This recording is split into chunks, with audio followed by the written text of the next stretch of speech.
اور یہ اسی صورت میں ممکن ہے کہ اگر وہ اپنے یعنی خرد سے، اپنے شعور سے، اور اگر اپنے ادراک سے فیصلہ کرتا ہے کہ میں اس راستے پر چلوں تو میں کامیاب رہوں گا، یا اس راستے پر چلوں تو میں کامیاب رہوں گا، تو یہ عقل و خرد جب رہنمائی کرتے ہیں تو یہ رہنمائی نقصان دہ ہے۔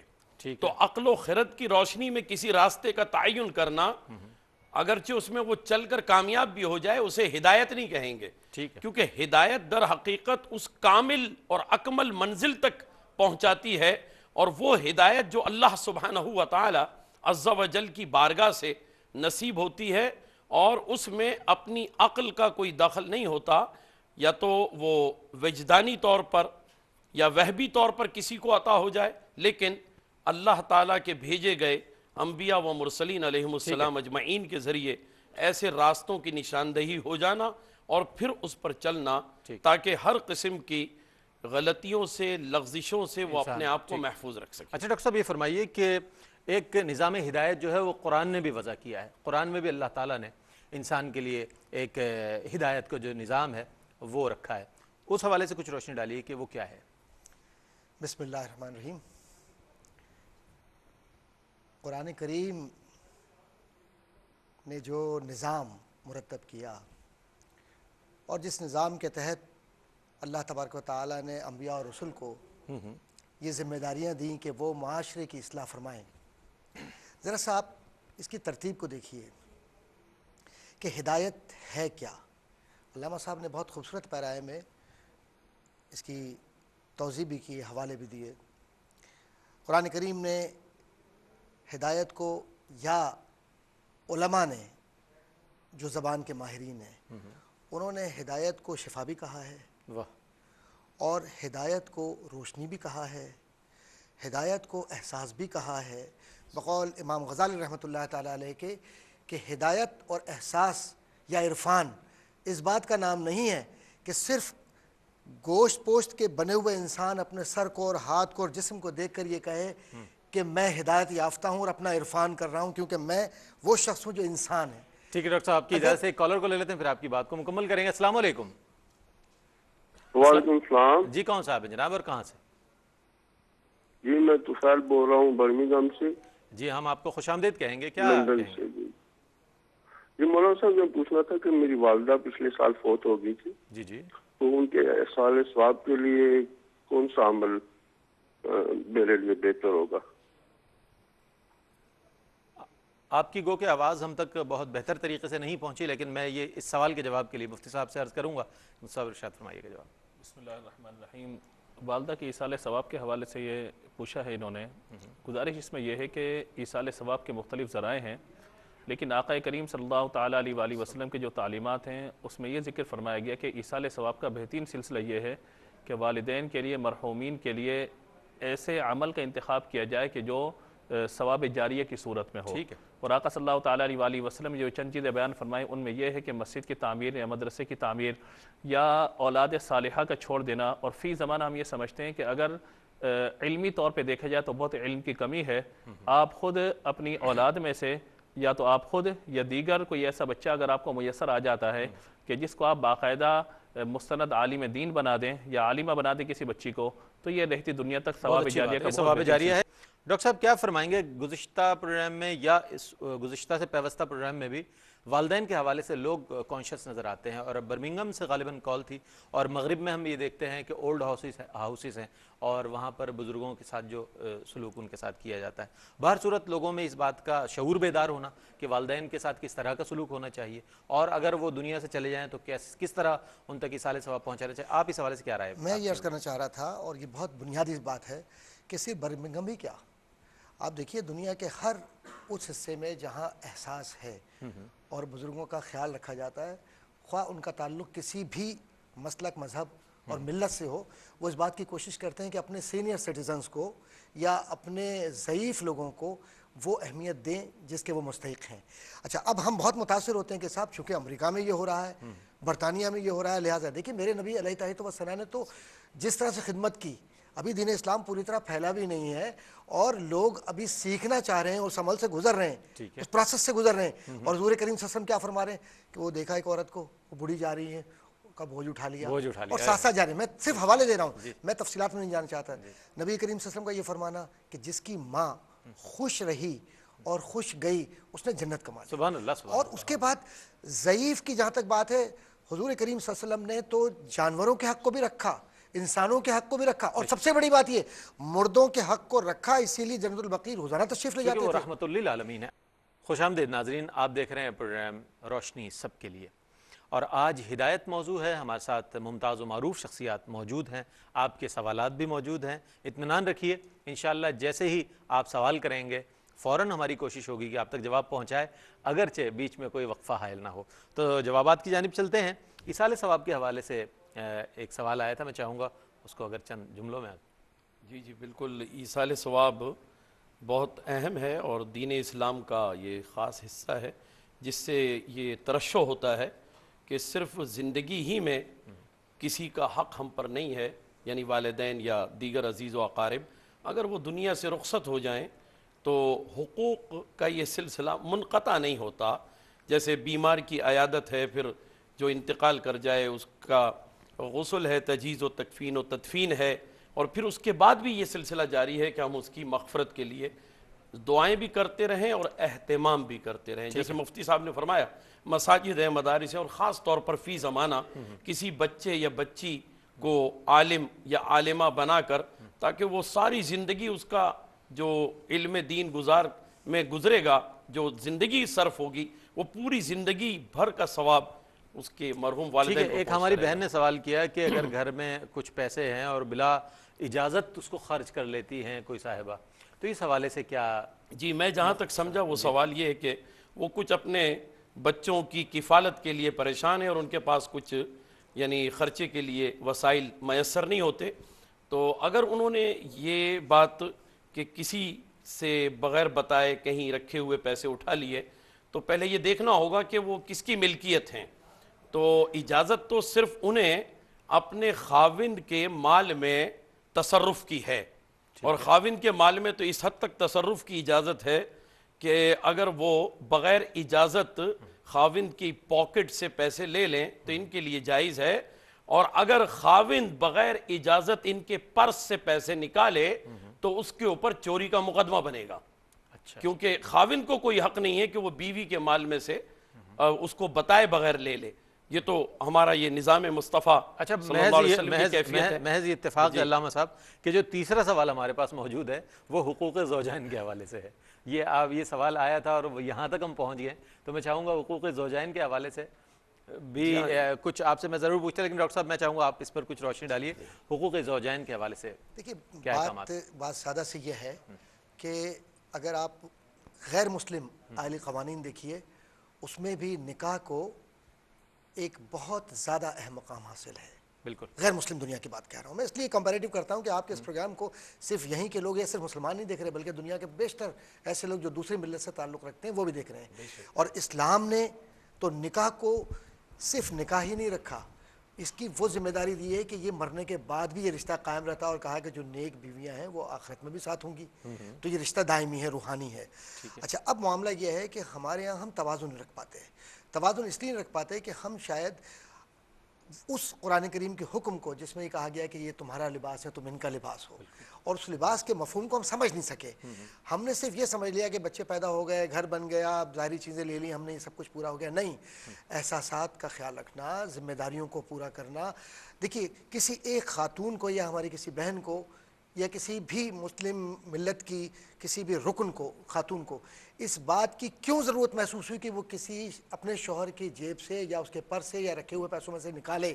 اس کا مقصد یہ ہے کہ ہم احساس ذمہ داری سے پوری طرح سے اس طرح یعنی اس سے معلوم ہو جاتا ہے کہ اس کی حق تلفی ہوئی ہے، حق تلفی ہو رہی ہے. ٹھیک ہے. اور دوسرا جب اللہ نے دیا ہے تو روکو مت، خرچ کرو، اللہ تبارک و تعالیٰ دے گا، لیکن توقع. یہ اچھا کہا آپ نے، روکو مت، خرچ کرو.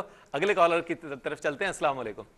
یہ ایک تلقین ہوتی ہے، تاکید ہوتی ہے بزرگوں کی کہ کسی طرح موٹیویٹ کیا جائے اور فرائض تو برابر ہی ہیں، فرض تو فجر بھی ہے اور ظہر بھی، عصر بھی اور مغرب بھی، عشاء بھی، لیکن بچوں کو اس طرح کی ترغیب دینے کے لیے تاکہ وہ نماز کے پابند ہو جائے. بہر صورت اللہ ہمارے ساتھ مفتی اسحاق المدنی صاحب موجود ہیں. پہلا سوال یہ تھا کہ شیفز جو ہوتے ہیں مختلف وہ غیر مسلم ہوتے ہیں، تو کیا ان کے برتنوں میں یا ان کا پکایا ہوا کھانا یا غیر مسلموں کے برتنوں میں کھانا وہ ایک مسلمان کے لیے جائز ہے؟ اور دوسرا سوال تو آپ نے سن لیا. دیکھیں میں دوسرا سن لیا، اس سے پہلے ایک سوال رہ گیا تھا، اس کی بھی میں گزارش کر دوں. صدقے کے حوالے سے بہن نے ذکر کیا تھا کہ ان کی بہنوں کی شادی کا سلسلہ ہے، صدقہ دینا کس حوالے سے مدد کر سکتی ہیں. تو صدقے کی دو صورتیں ہیں. ایک تو ہے زکوٰۃ کی صورت میں صدقہ ادا کرنا. وہ اگر مستحق ہیں بہنیں اور مالک نصاب نہیں ہیں، شرعی فقیر ہیں، تو ان کو دے سکتی ہیں، بصورت دیگر ان کو نہیں دے سکتی، یا حیلہ شرعی کے ذریعے پھر ان کی مدد کی جا سکتی ہے. اور اگر وہ زکوٰۃ والا صدقہ واجبہ نہیں ہے، ایسے ہی مطلب عام طور پہ جو صدقے کے طور پہ نفلی صدقہ دے دیا جاتا ہے، تو اس سے بہرحال ان کی مدد کی جا سکتی ہے، اس میں کوئی حرج نہیں ہے. دوسرا یہ جو ہوا سوال کہ غیر مسلم بھی وہاں پر ہوتے ہیں، مسلم بھی ہوتے ہیں، ہوٹلز میں کھانے کا سلسلہ ہوتا ہے. گزارش اس میں یہ ہے کہ اگر برتنوں کو صاف طور پر دھو کر کے استعمال کر لیا جاتا ہے پھر تو قطعی طور پر کوئی حرج نہیں ہے. مسئلہ اگر وہاں وہ پر آ ہوٹل جاتا ہی ہے، غیر مسلم کا ہو تو کیا؟ چاہے وہ غیر مسلم کا ہو، لیکن اگر ایسی چیز آپ استعمال کر رہے ہیں، کھا رہے ہیں کہ جس کا ذبح کے حوالے سے کوئی تعلق نہ ہو، تو پھر تو کوئی معاملہ نہیں ہے. اگر ذبح کے حوالے سے تعلق ہے تو پھر بہرحال ذبح کے حوالے سے ذبیحہ شرعی جو ہے وہ مسلم ہی کا شمار ہوگا، غیر مسلم کا شمار نہیں ہوگا. ان برتنوں کے استعمال کرنے میں صاف ستھرا کرنے کے بعد کوئی حرج واقع نہیں رہے گا. ایک اور سوال ابھی آخری کیا تھا سوال ذہن میں اگر آپ کے ہمارے ساتھ جو کالر شامل تھیں بہن ہماری، انہوں نے کہا تھا کہ ہم نے بچپن میں یہ سنا ہے کہ فجر کی پڑھو، ظہر کی پڑھو گے تو فجر کی قبول ہو جائے گی. اس حوالے سے بزرگوں کا مقولہ یہ ہے کہ اللہ تبارک و تعالی جو بہن نے ذکر کیا تھا کہ نماز پڑھنے کی توفیق جب عطا فرماتا ہے تو اس کی قبولیت کا دار و مدار فقط یہ نہیں کہ اگلا بندہ عمل کر لے، لیکن ہاں ایک ذریعہ یہ بن سکتا ہے کہ اللہ تعالی نے اس نیکی کو قبول کر لیا، اس لیے دوبارہ نیکی کرنے کی توفیق عطا فرمائی. تو یہ ایک ترغیب کے لیے ہے، جیسا کہ آپ نے بھی ذکر فرمایا، ترغیب کے لیے ہے. لیکن اس پہ یہ یقین کر لینا کہ اگر کسی نے خدا نخواستہ 5-6 دن یا 5-10 سال نماز پڑھنے کے بعد کوئی ایک نماز کوئی رہ گئی اس کی، تو یہ نہ سمجھے کہ میری ساری نمازیں بیکار تھیں، اللہ نے قبول ہی نہیں کی. قبولیت کا دار و مدار تو اللہ تبارک و تعالی کی مشیت ہے. آپ چونکہ ماشاءاللہ باہر رہے ہیں کافی، تو آپ کا اپنا مشاہدہ کیا ہے اس حوالے سے کہ جو لوگوں کے ذہنوں میں یہ جو ایک ہے غیر مسلموں کے ہوٹل میں کھانا یا ان کا پکا ہوا کھانا، ان کا پکایا ہوا کھانا یا ان کے برتنوں میں کھانا، یہ بہت سی اس میں کنفیوژنز ہیں. میں چاہوں گا آپ کا کیا مشاہدہ ہے اس حوالے سے؟ میں یہ عرض کر رہا ہوں کہ دیکھیے اللہ تعالیٰ نے، اس کے نبی صلی اللہ علیہ وسلم نے اور اسلامی نظام نے انسان کو اور انسانیت کو بہت اہمیت دی ہے. بالکل. اور نفرت اس بنیاد پر کرنا ہے کہ یہ غیر مسلم ہے، یہ اس کا جواز کہیں نہیں ملتا. ہاں نفرت اس بات پر کرنا کہ جو میرے اللہ نے حلال قرار دیا اس کو میں قبول کروں، جس کو حرام قرار دیا اس کو میں رد کر دوں. تو اب کوئی یہ کہے، بعض لوگ ایسے بھی ملتے ہیں رئیس صاحب، میں نے اپنی آنکھوں سے دیکھا، بعض لوگ ایسے ملتے ہیں کہ گوشت اسٹورز میں ملتے ہیں نا، تو کچھ سستا گوشت مل جاتا ہے کبھی کبھی، وہ غیر ذبیحہ ہوتا ہے، وہ یعنی اسلامی طور پر اس کو ذبح نہیں کیا ہوا، وہ سستا ملتا ہے سپر اسٹورز وغیرہ پر. کیا ہوتا ہے کہ لوگ کہتے ہیں لے لو اور اس پر بسم اللہ ہے اللہ اکبر پڑھ کر 3 بار پھونک دو، جائز ہو گیا. اچھا بھائی، یہ اچھی توجہ ہے. ہاں نہیں، یہ بے وقوفی کی باتیں ہیں. دل کو یہ دیکھیے علامہ صاحب، یہ وہ ہیلے ہیں جو آپ کو خراب سے خراب تر صورتحال کی طرف لے جاتے ہیں. میں یہ عرض کر رہا تھا کہ امام اعظم ابو حنیفہ رحمۃ اللہ تعالیٰ کا فتویٰ بھی ہے اور قدوری وغیرہ دیگر جو کتب ہیں فقہائے حنف کی، اس میں یہ عبارت موجود ہے سور الانسانی طاہر و مطہر، کہ جو انسان کا جھوٹا ہے وہ طاہر بھی ہے مطہر بھی ہے، یعنی بذات خود بھی پاک ہے اور پاک سے کر بھی سکتا ہے، لیکن کچھ معاملات ہیں اس کے اندر، کچھ شرائط ہیں اس کے اندر. ایک تو بات یہ. دوسرا جیسے کہ مفتی صاحب نے فرمایا کہ برتن کا صاف ہونا اپنی جگہ پر، لیکن اگر اس کے اندر فرض کیجئے ایسا گوشت آپ کھا رہے ہیں جو حلال نہیں ہے، یا ایسی اشیاء لے کر آ رہے ہیں، مثال طور پر بہت سی چیزیں ان چیزوں سے بنتی ہیں جس کے اندر وہ جیلیٹن وغیرہ یا اور چیزیں استعمال ہوتی ہیں، اس کے انگریڈینٹس جو ہیں، ہاں انگریڈینٹس، تو وہ آپ اس چیز کو مت لیجیے. مثال کے طور پر بہت سارے لوگ ہیں کہتے ہیں صاحب مچھلی کھانی ہے، فلاں چیز کھانی ہے، تو آپ کے ساتھ کوئی غیر مسلم بیٹھ کر اگر کھانا کھا رہا ہے، بات کر رہا ہے، اور اگر آپ کسی طرح سے اس کو یہ متاثر کر رہے ہیں کہ آپ کس طرح ہاتھ دھو کر آتے ہیں، کس طرح بسم اللہ پڑھتے ہیں، کس طرح آپ کھاتے ہیں، کیا بیہیو ہوتا ہے، اضافی طور پر آپ کھاتے ہوئے گفتگو نہیں کرتے، تو وہ آپ سے متاثر بھی تو ہو سکتا ہے. علامہ صاحب کیا فرمائیں گے اس حوالے سے؟ جو ڈاکٹر صاحب نے بھی بڑی تفصیل، ڈاکٹر صاحب نے بہت اچھی بات کی، کیونکہ واقعی ڈاکٹر صاحب کے تو بڑے مشاہدات ہیں. تو میں ڈاکٹر صاحب کی ایک بات سے ہی استفادہ کرتے ہوئے اس کو تھوڑا آگے بڑھانا چاہتا ہوں. میں 98 میں جب خود امریکہ میں تھا تو وہاں بوسٹن کی ایک مسجد میں ایک عرب کے امام صاحب تھے، تو میں خاص طور سے ان سے ملا. میں نے کہا کہ آپ ذبیحے کے حوالے سے کیا کہتے ہیں؟ تو وہ کہنے لگے کوئی مسئلہ نہیں ہے، وہ حدیث شریف ہے ام المومنین عائشہ صدیقہ رضی اللہ تعالیٰ عنہ سے، تو جو اگر غیر اسلامی ذبیحہ ہے یا اس کے بارے میں کنفرمیشن نہیں ہے کیسا گوشت ہے تو اب بسم اللہ پڑھ لو تو کوئی حرج نہیں ہے۔ تو میں نے کہا آپ کے اس یعنی فلسفی کی روشنی میں تو اگر خنزیر بھی آ جائے تو بسم اللہ پڑھ لو، تو یہ تو کوئی بات ہی نہ ہوئی۔ تو یہ آپ نے صحیح فرمایا۔ اصل میں بات یہ ہے، دیکھیں جان کی حرمت یہ بڑی اہمیت رکھتی ہے، اور اللہ تبارک و تعالیٰ نے جب کچھ جانور حلال کیے ہیں نا تو ایسا نہیں ہے کہ گائے کھڑی ہوئی ہے اور میرا اور آپ کا دل چاہا کہ بھئی اس کی ران کا گوشت کاٹ لو اور اس کے کباب بنا لو، تو کھڑی ہوئی زندہ گائے کا ران کا گوشت یعنی حلال تو ہے لیکن یہ حلال نہیں ہوگا، اس طرح حلال نہیں ہے، اس طرح حلال نہیں ہے۔ تو اس کی شرطیں ہیں، اس کی شرطوں میں یہ بات داخل ہے کہ مخصوص جانور ہی حلال ہے، اور پھر وہ طریقہ کار کہ اس پر اللہ کا نام پکارا جائے، بسم اللہ اللہ اکبر جب تک نہ کہا جائے اس وقت تک وہ حلال نہیں ہو سکتا۔ تو یہ شرط رکھی گئی ہے، اس اعتبار سے وہ تو ذبیحے کا معاملہ یعنی پوری دنیا میں اور یہ بہت اہمیت رکھتا ہے۔ اہم بات تو یقیناً جس میں گوشت کھایا گیا ہو جس پلیٹ میں، مفتی صاحب کی میں تائید کرتے ہوئے عرض کرتا ہوں کہ جب تک اس پلیٹ کو صاف نہ دیکھ لیا جائے تو وہ، بلکہ یہاں تک کہ بعض جگہ تو وہ چمچے بھی استعمال ہوتے ہیں نا، تو آپ نے تو کہا کہ بھنڈی دے دو، تو اس نے ہوٹل والے نے بھنڈی کے لیے جو چمچہ استعمال کیا نکالنے کے لیے تو وہ گوشت میں سے نکالا، علامہ صاحب تو کالر گوشت تو ہے غیر ہمارے ساتھ۔ اسلامی ذبیحہ ہے۔ جی خوش آمدید ناظرین، آپ دیکھ رہے ہیں پروگرام روشنی سب کے لیے، اور وقفے سے قبل جو ہمارے ساتھ کالر تھے حجاز مقدس سے تھے اور انہوں نے سوال کیا تھا۔ سوال سے پہلے یہ بھی بات بتانا ضروری ہے کہ حرمین شریفین کا ایک تقدس ہے، ایک احترام ہے، ایک تعظیم ہے، اس کو بھی پیش نظر رکھنا چاہیے، اور اس حوالے سے میں چاہوں گا وہ سوال جو تھا ان کا کہ ننگے سر نماز پڑھی جا سکتی ہے؟ گزارش اس میں یہ ہے کہ دیکھیے ہر جگہ کے کچھ نہ کچھ آداب ہوتے ہیں، اللہ تبارک و تعالیٰ کی بارگاہ میں حاضر ہونے کے بھی چند آداب ہیں۔ ان آداب میں جو اسلامی طریقہ ہے وہ یہی ہے کہ بندہ اچھے لباس میں ہو، درست لباس میں ہو اور برہنہ سر نہ ہو، لیکن اگر کسی وجہ سے وہ برہنہ سر اس نے جا کر نماز ادا کر لی تو نماز بہرحال ہو جائے گی، فرض اس کا ادا ہو جائے گا، لیکن مناسب محسوس نہیں ہوتا کہ بعض اوقات لوگ جو ہے وہ کام کے کپڑوں میں بھی آ کے نماز پڑھ لیتے ہیں، تو نماز کے لیے اچھے کپڑوں کا انتخاب جو ہے ہونا چاہیے، نماز بہرحال ہو جائے گی۔ علامہ نسیم صدیقی صاحب، میں چاہوں گا اس کا جواب عنایت فرما دیجیے۔ ہاں جی ہاں بالکل، دیکھیے جو ملکی قوانین ہیں اس کے اعتبار سے جب انہوں نے کوئی بھی چیز باہر سے امپورٹ کی ہے تو اس پر جو بھی ٹیکس وغیرہ ہوتے ہیں وہ بالکل ادا کرنے چاہیے، کیونکہ ہم اس ملک میں رہ رہے ہیں، اس کی جو آئینی تقاضے ہیں وہ ہم کو پورے کرنے چاہیے۔ اگر وہ اس طرح بغیر ٹیکس ادا کیے گاڑی چلائیں تو گناہ گار ہوں گے۔ کیا فرمائیں گے آپ؟ ٹیکس بڑی سادہ سی بات ہے کہ ملت اسلامیہ کا حق ہے، اور ریاست ذمہ دار ہے ملت اسلامیہ کے بنیادی حقوق کی، تعلیم سے لے کر اور پورا ترویج معاشرت تک سب کا سب ٹیکس کے نظام میں ہی ہے۔ اگر ٹیکس کی اہمیت نہ ہوتی تو خلفاء راشدین، ٹیکس دینے میں تو کوئی پیچھے نہیں ہے لیکن کچھ فرائض بھی ہے حقوق کے ساتھ۔ میں عرض کر رہا ہوں کہ ٹیکس ضرور دیں، لیکن ٹیکس کے لیکن دیکھیں نا جان بوجھ کر چھپانا، اور ماشاءاللہ ہم مسلمان ہیں، ٹھیک ہے، دوسرے کیا کر رہے ہیں، لوگ کہتے ہیں جی وہ فلاں کر رہا ہے، فلاں کو چھوڑیے، آپ کیا کر رہے ہیں، فلاں لوگ نماز نہیں پڑھ رہے، نہ پڑھیں، وہ ذمہ دار اپنے ہیں۔ تو اسلام جو ہے وہ انفرادیت پسندی بھی ہے، اجتماعیت بھی، دینا چاہیے، اور اگر کہیں غلطی ہوئی تو اللہ سے معافی مانگے اور انسان پورا کرے اس حق کو۔ ٹھیک ہے، ٹیکس وغیرہ کے حوالے سے بہت زیادہ وہ بھی ہے، ایک لوگوں کے ذہنوں میں ایک سوال بھی، میں چاہوں گا اس حوالے سے آپ بھی اپنی رائے عنایت فرمائیں۔ گزارش اس میں یہ ہے کہ دیکھیے جو بھی ملکی قوانین ہیں جب تک وہ شریعت سے نہ ٹکرائیں اس وقت تک ان پر عمل کرنا لازم ہوتا ہے، اور جو ٹیکس کا نظام ہے اس پر کلام بہرحال کیا جا سکتا ہے، لیکن فی نفسی ہی اس چیز کی ادائیگی کے لیے ہم پابند ہیں اپنی حکومت کے، اپنے ملکی قوانین کے ہمیں ادا کرنا چاہیے، اور اسی طرح جو قوانین حکومت لوگوں کے لیے معاملات کے لیے ان کی سہولت کے لیے بناتی ہے، اور وہ ٹیکس کی جو رقم ہے وہ پھر بعد میں عوام پر ہی خرچ کی جاتی ہے، لہذا اپنی ہی بہتری کے لیے ٹیکس کو ادا کرنا چاہیے۔ ٹھیک ہے جناب، آپ تینوں کی رائے ناظرین تک پہنچ گئی ہے۔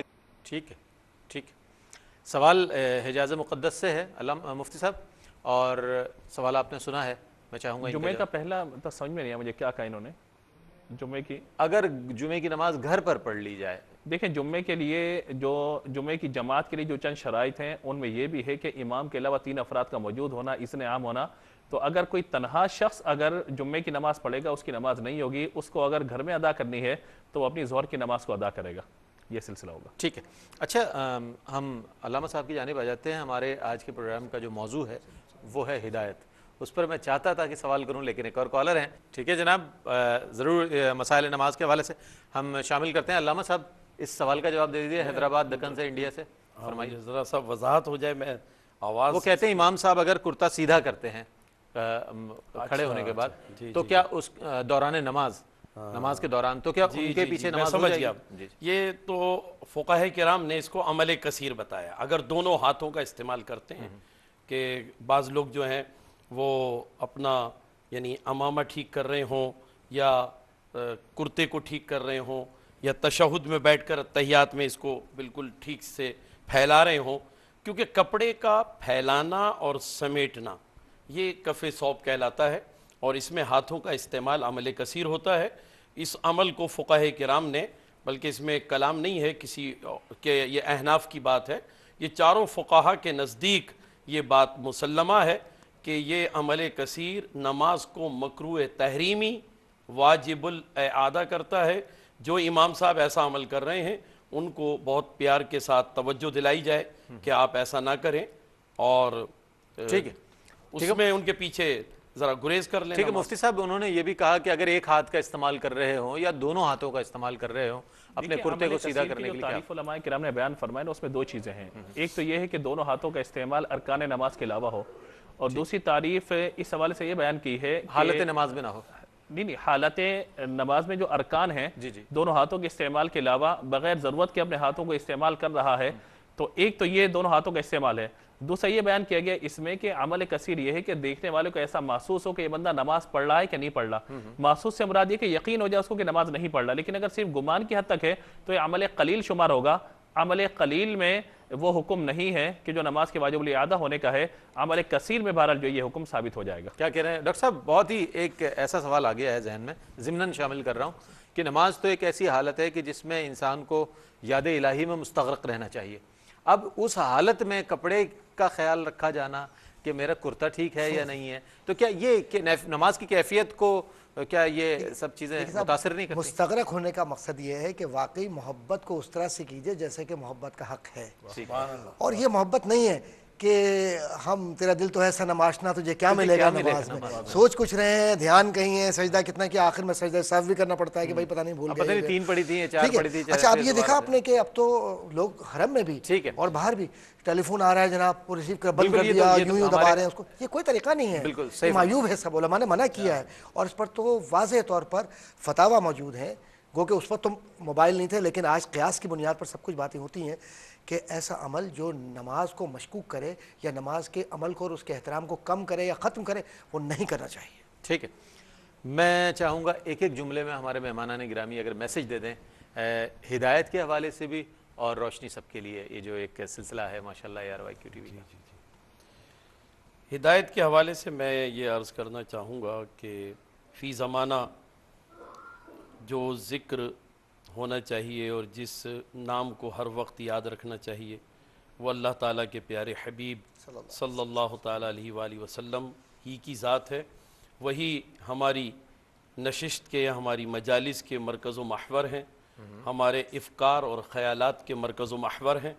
لہٰذا کیونکہ وہی ہمارے ہادی ہیں، وہی ہماری ہدایت کے ضامن ہیں، تو ہم ہر وقت ان کا جہاں ذکر کرتے ہیں تو ان کی سیرت طیبہ کا ہمیں پوری دلچسپی کے ساتھ مطالعہ کرنا. کیا کہنے؟ سبحان اللہ. ڈاکٹر صاحب، ہدایت اللہ تبارک و تعالی سے محبت کا نام ہے، اور دعا یہی ہے اور پیغام بھی یہی ہے کہ اللہ کی وحدانیت سے، نبی کریم علیہ الصلوۃ والسلام کے نالین مبارک سے، اولیاء کاملین کے طرق سے، طریقوں سے محبت کی جائے، کیونکہ ہدایت کے راستے یہی ہیں، اور ان دروازوں سے جو گزرے اسی کو ہدایت ملتی ہے. جو ان سے منہ پھیرے تو پھر کچھ نہیں ملتا. کیا کہیں گے مفتی صاحب؟ دیکھیے 2 چیزیں استعمال ہوتی ہیں، ایک تو ہے ارات الطریق اور ایک کہا جاتا ہے ایصال الی المطلوب. ارات الطریق کیا ہے کہ راستہ بتانے والا. ہدایت یہ بھی ایک راستہ ہے، اور ہادی راستہ بتانے والا.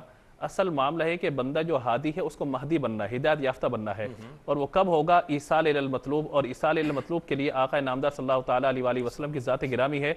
ہر کوئی راستہ بتانے والا ہے، اور آقا علیہ الصلوۃ والسلام راستے پہ چلانے والے بلکہ منزل مقصود تک پہنچانے والے ہیں. درجہ ہے فنا فی اللہ کا، وہ درجہ حاصل کرنا ہے. کب حاصل ہوگا؟ اقبال نے بھی کہا تھا نا، قوت عشق سے ہر پست کو بالا کر دے، دہر میں اسم محمد سے اجالا کر دے، اور کی محمد سے وفا تو نے تو ہم تیرے ہیں، یہ جہاں چیز ہے کہ لوح و قلم لوح و قلم تیرے ہیں۔ بہت شکریہ ادا کرنا چاہوں گا علامہ نسیم احمد صدیقی صاحب، پروفیسر ڈاکٹر محمد احمد قادری صاحب اور علامہ مفتی اسحاق المدنی صاحب۔ بہت خوبصورت کلام فرمایا آپ تینوں نے، اور جوابات بھی بہت عمدہ اور کلام بھی بہت خوبصورت فرمایا۔ ناظرین، روشنی سب کے لیے یہ بھی ایک سلسلہ ہدایت کا ہے، یہ بھی ایک سلسلہ روشنی کا ہے، یہ بھی ایک سلسلہ آگہی کا ہے، اور آپ لوگوں کے شعور کو بیدار کرنے کا سلسلہ ہے۔ الحمدللہ ARYQ TV کی کوشش ہے اللہ تعالیٰ اس میں ہمیں کامیاب فرمائے۔ اور یہ جو ہدایت کا موضوع ہے یہ اتنا وسیع ہے کہ آج بھی بہت سے گوشے جو ہیں اس میں تشنا رہ گئے ہیں۔ میری کوشش رہے گی اور خواہش ہے کہ انشاءاللہ آئندہ پروگرام میں بھی اس موضوع کو ہم انشاءاللہ کنٹینیو کریں۔ تب تک کے لیے انشاءاللہ پیر کو آپ سے ملاقات ہوگی پاکستان کے مطابق رات 10 بجے، اور پیر تا جمعرات آپ جانتے ہیں کہ ہمارا آپ کا ساتھ رہتا ہے۔ تب تک کے لیے اپنے میزبان محمد رئیس احمد کو اجازت دیجیے۔ اللہ حافظ۔ روشنی روشنی سب کے لیے، روشنی روشنی سب کے لیے، روشنی روشنی سب کے لیے، روشنی روشنی سب کے لیے، روشنی روشنی روشنی سب کے لیے، روشنی روشنی سب کے لیے، روشنی روشنی سب کے لیے، روشنی روشنی سب کے لیے۔